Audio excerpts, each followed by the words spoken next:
Hello everyone. Just wanted to give a big shout out for our workshop coming up, The Neuroscience of Habit and the Power of Meditation.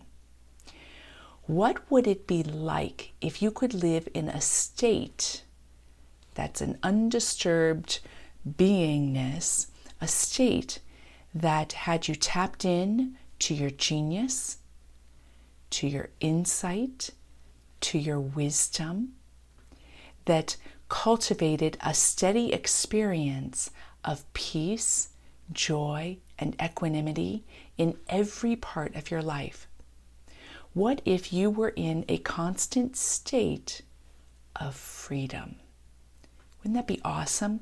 I think as human beings, our ultimate call is to be free.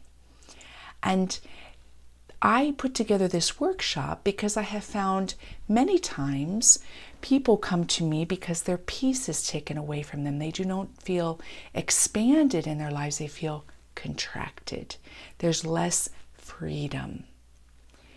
Well, when it comes down to freedom, most of the impelling force there is what's unconscious. And very often our habits are formed by our unconscious motivations. So what could we understand about habit?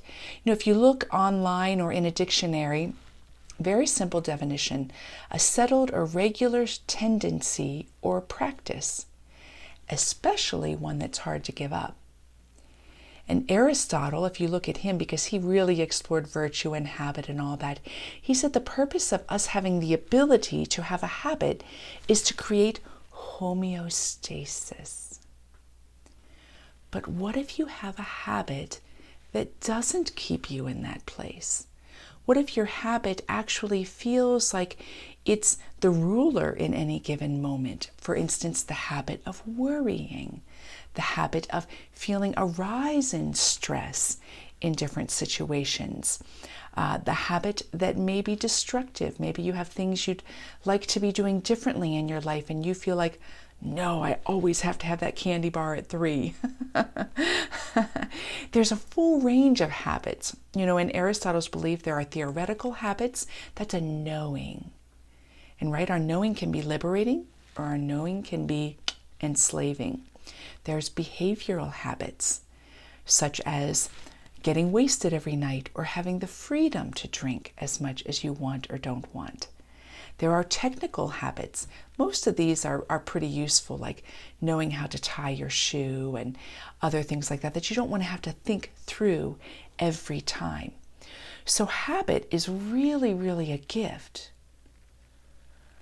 But understanding habit, understanding what's happening in the brain and the body, understanding what's happening in the psyche and the emotions, understanding it can cultivate a new relationship.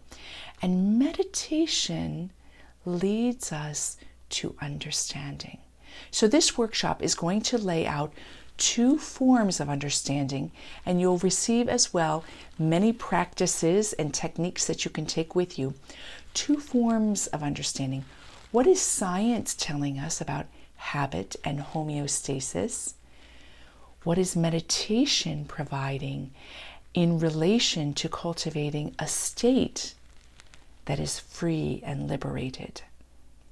Meditation, I have found, is one of the most powerful tools to change for the better. So join me on January 20th at the Lotus Meditation Studio. I'm looking forward to laying this all out to you and having you walk away not only with more insight, but with a greater sense of empowerment in your life, with tools that'll set you free and perspectives that can soften what can feel really difficult to change in your own life. If you have any questions, email me, Kimberly@kimberlybraun.com. Blessings.